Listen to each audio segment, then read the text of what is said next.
Hello and welcome to my Oily Witch channel. Today I am joined by fellow Healing Collective member Angeliki Pantelli. And Angeliki Pantelli, or Angel Pants as I like to call her, is now going to tell you all about what she does. But I'm going to ask her questions about what she does so that it kind of, because she does so much that it's kind of like we're going to break it down so that you, the audience, can understand the magic and the healing available to you in the services she offers and get an idea about whether this is someone you want to work with.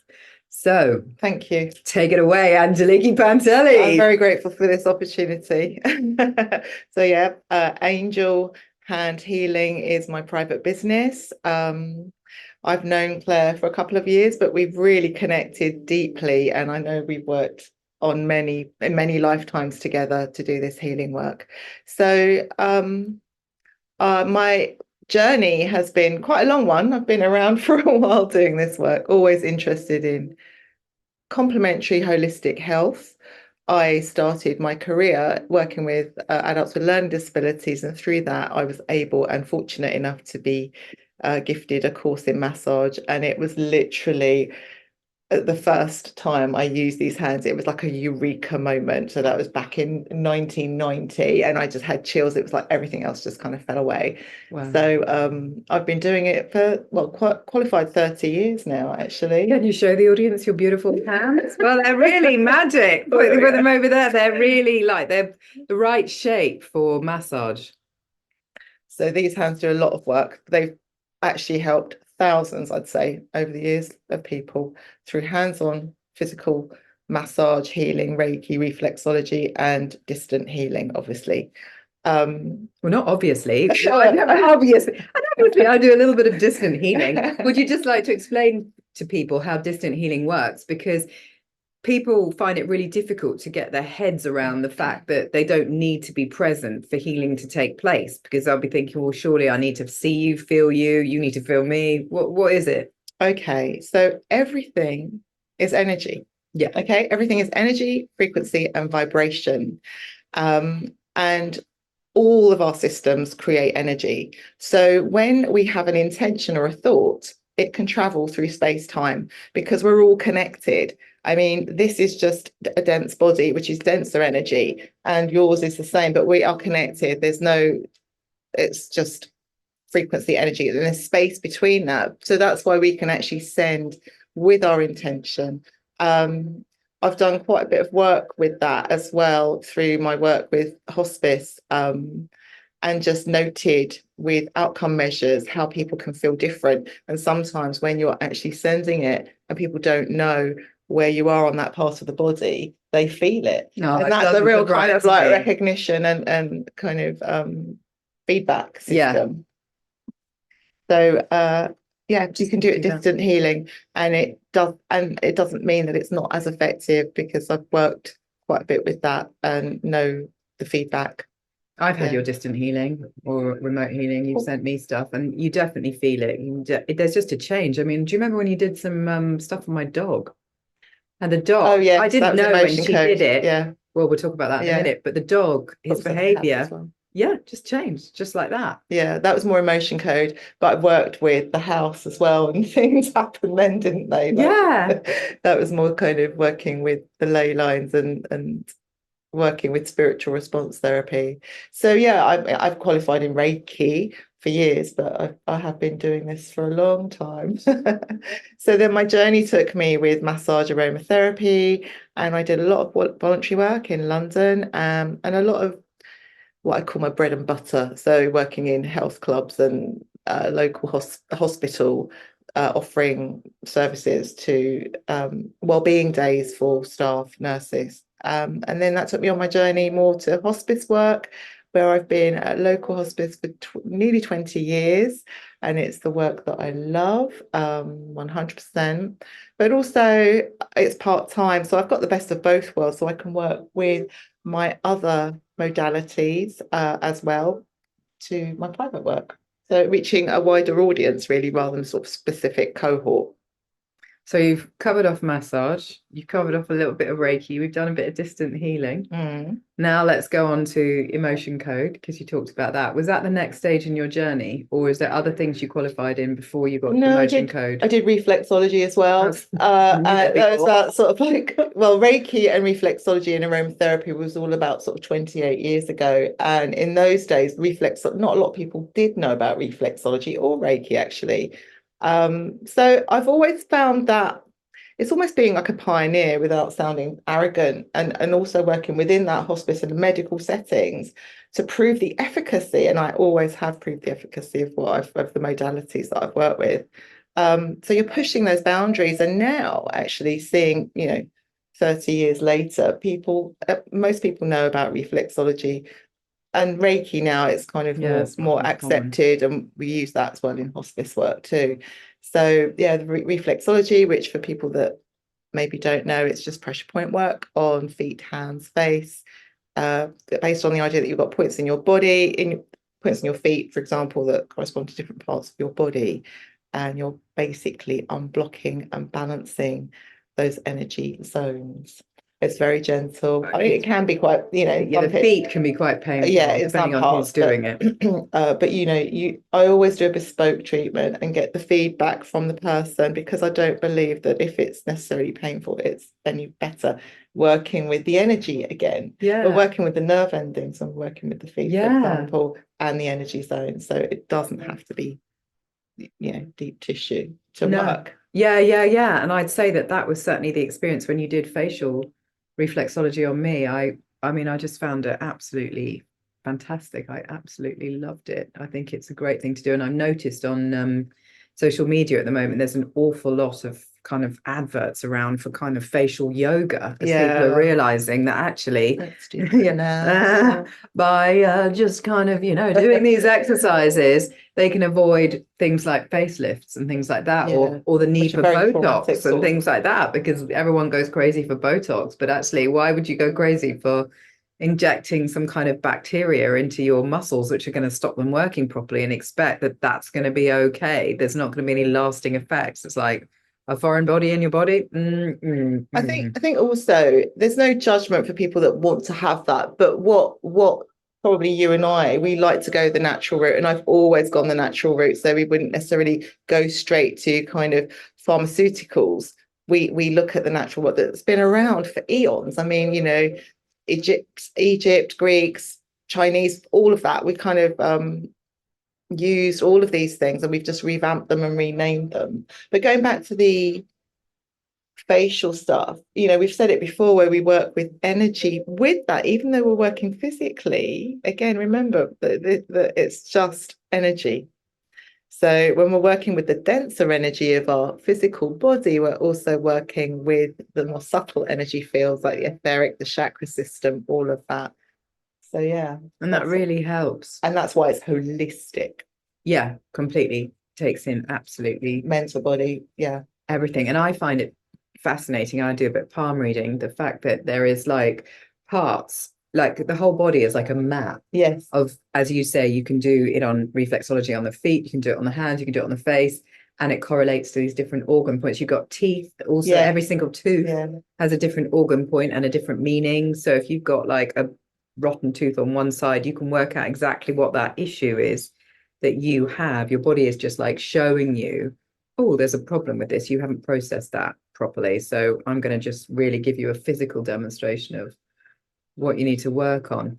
So that, go on. I was going to say, and that's why I think we were going to talk about the emotion and body code, but I think that's why the body code works well in that. So I'll talk about a little bit about the emotion code in a sec, which is incorporated in the body code. But with the body code, so if you had, for example, that toothache or the pain in your face or jaw or neck, it goes on a journey with comprehensive charts, you go on a journey to discover what the root cause is.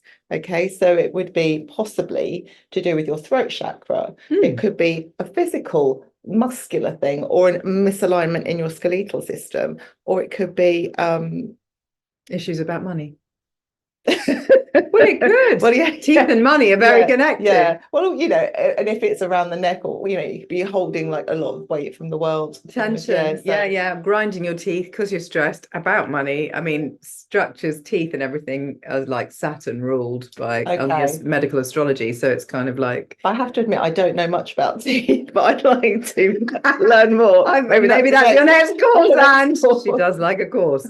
And so going back to the body code, how does it actually work then? How do people kind of use that service with you? Okay, so the emotion and the body code work in connection with each other. So it's based on the idea developed by Bradley Nelson. It's a form of energy work. So with emotions, for example, what are happier emotions like joy, love, all of that, we can process a lot of that more easily. With other, what we deem denser emotions, they may get trapped, and they may get trapped in certain parts of our body because there's an affinity. For example, we've heard of the phrase venting the spleen. We hold possibly envy in our liver, jealousy, that kind of stuff, green with envy. So that color relates to that. We also hold in our lungs grief, joy. So, you know, they're all related to different parts of the body, but it's denser energy. So again, with that, with the emotion code, with the body code, we go on a journey through muscle testing. So, you know, we can do that in a different way. I won't demonstrate now, but there's something called the sway test, which you could do. So you just go quietly, take a breath, center yourself, and get your yes or your no answer. So it may be that you, when you're standing and you get the yes, you just say, give me an answer for yes, you move forward. With the no, you may move backwards. And if you can get your baseline of whatever your sway test is, then you can kind of move further down with all sorts of aspects in your life if you can't decide. So we do that. I use a pendulum to muscle test because I've worked with pendulum for decades. So that's my go-to. And what you're tapping into is your unconscious, your subconscious, the superconscious. So our conscious mind is a bit of a gatekeeper, like, oh no, I don't want to feel that emotion. I don't like to feel angry or envy or anything like that. So we kind of block it and we push it down, which then gets denser. It's a block in that energy. So we're not flowing as easily and in imbalance. So what we do, we go on that journey.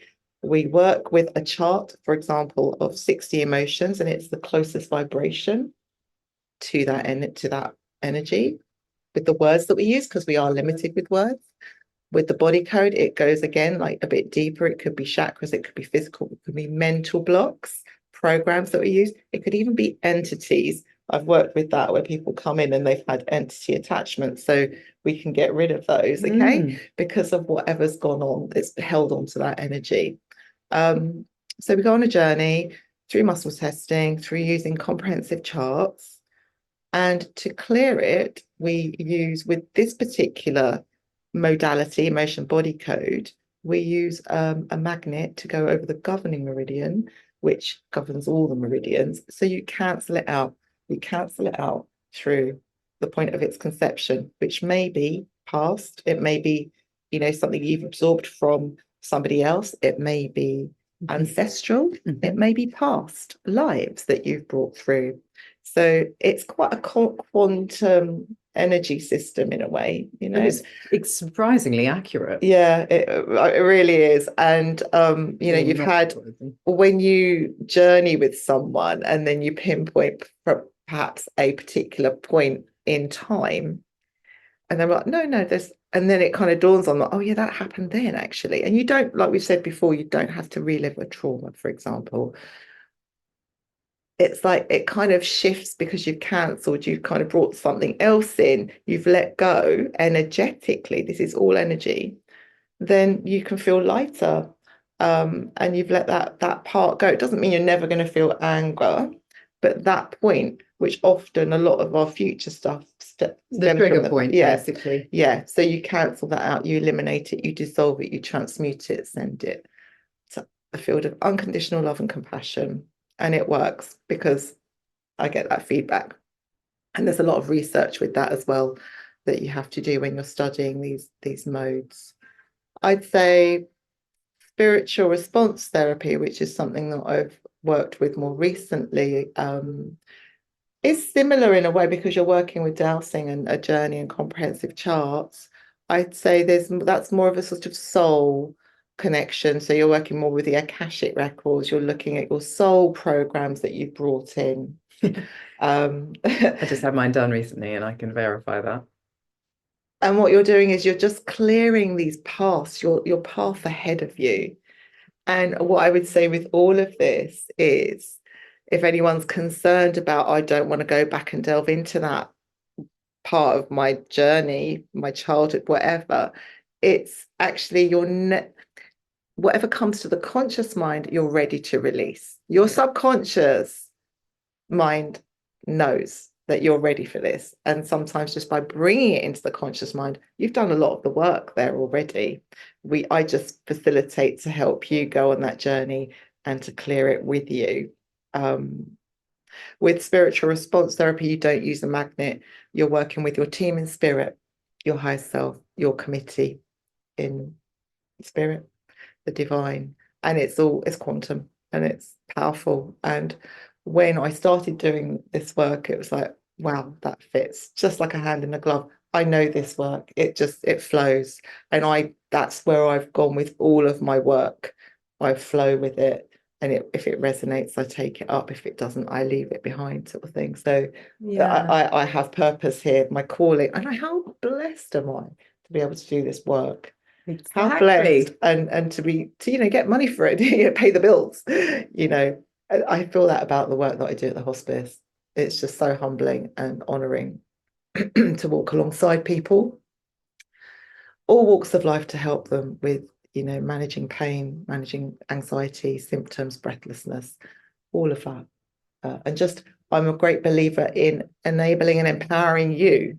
So it's not a passive experience. I will always give feedback. I will always give you little homework or something, or sow seeds, ideas of, you can do your own research and work with particular techniques. For example, we talked about hands.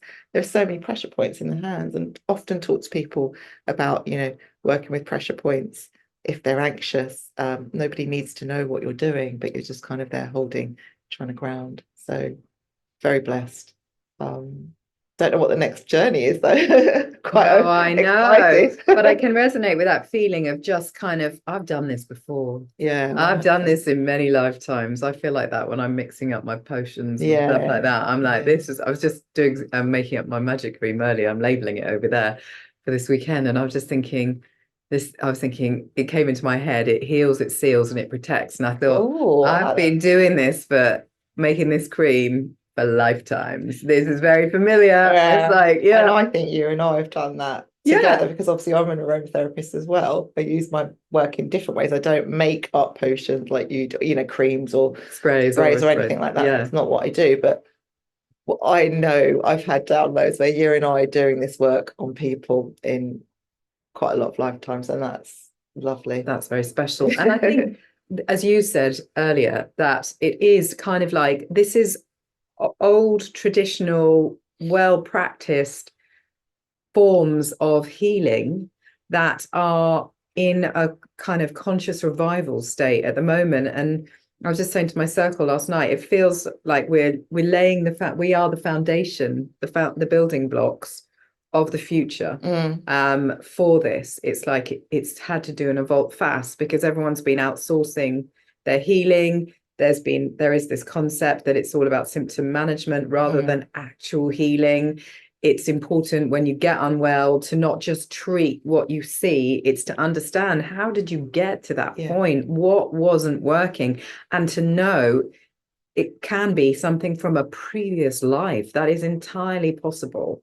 So it's kind of like understanding all of that, and then you know what you're working with, and then you can clear it and move forward. And I think it's that fact that we're not just tied to this dimension. We're tied to, and you've got your wonderful ways of doing this. And I think with me listening to you say that, I feel like I've been a bit of a bridge, because I have worked in the medical kind of environments, having to prove efficacy in a very sort of masculine, patriarchal, double blind kind of, well, don't do double blind studies, but in a very sort of have a measured way, in a clinical way. And I'm not knocking that. There's a place for everything, but I think we're coming more into balance. And I would say that the more feminine, intuitive ways are coming up with, being recognized. And I see just from the patient cohort, more people are interested in these modalities and looking after themselves in a holistic, natural way. Doesn't mean that and that's why it's the bridge, because complementary is meant to be to complement, but you can have all that other stuff, but again, it's not a quick fix. If this work has come from a deep-seated energy, it's long-standing, it's not going to be not going to just go just like that. That's why we need to look at it more from an energetic. I think the physical is the last manifestation, and when we work energetically, we're starting that in our field, and eventually it will come down. I mean, some people who are sensitive feel it straight away.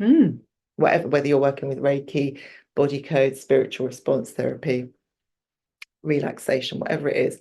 Others may take time not because they don't believe it or they're cynical, but because it's a denser thing. Yeah, they're much more dense. Yeah, they've got more layers to get through. It's like, and we're all made up differently as well. Some of us are more sensitive to energy than others.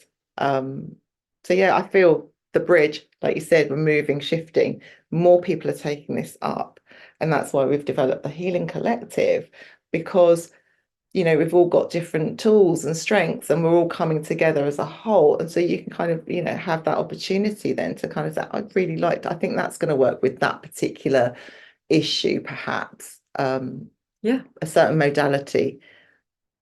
I mean, I use reflexology quite a lot at the hospice, for example, and I think that works for you. If it works for you, it's really powerful.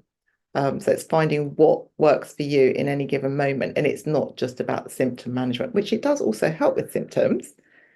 But it's the healing. And I was going to say about your massage, right? Because I'm hypermobile, and that means that my ligaments are really lax. My muscles have to do a lot of work. So my muscles, especially up here, are really, really tight. And they always will be really, really tight because they're doing an important job of holding me upright, whereas I'm really loose around the hips. And so this has to compensate for this.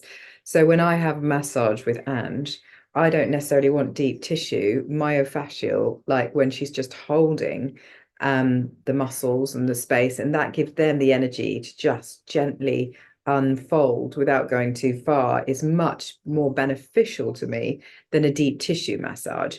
Deep tissue massages are good, but I can hurt really easily because I'm so sensitive. So I find that kind of, coming to someone with so much expertise, as you call it, a spiritual mashup or a kind of mashup of different things, means that kind of when it comes to body, especially, and also mind of spirit, but you are kind of body woman, because it's kind of, you'll know what somebody needs because you've got such an enormous portfolio of different ways you can kind of treat them. It's like, well, I'll give you a bit of that, and while I'm up here and I'm down here, I'm going to say, oh, what about this? And and then sometimes it changes.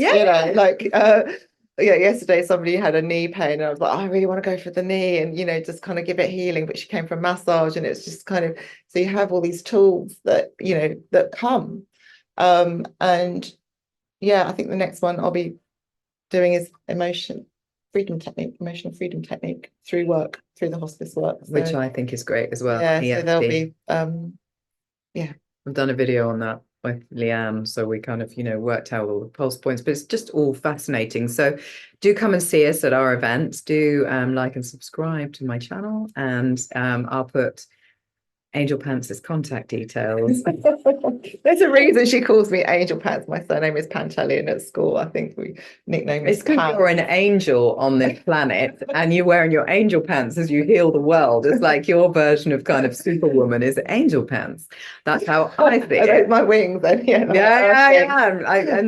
I'm wearing my angel pants, and you can wear your wings and your angel pants when you do your talk, just to kind of lighten the mood. A gold pair of pants saying Angel Pants. So I'll put her contact details beneath this video so that you can get in contact with her direct and have an idea, conversation, see whether she's someone you'd like to work with, or come along and meet her on one of the Healing Collective events. And thank you for listening, everyone. Yes. Thank you, Claire. Have a lovely, lovely day. And as usual, I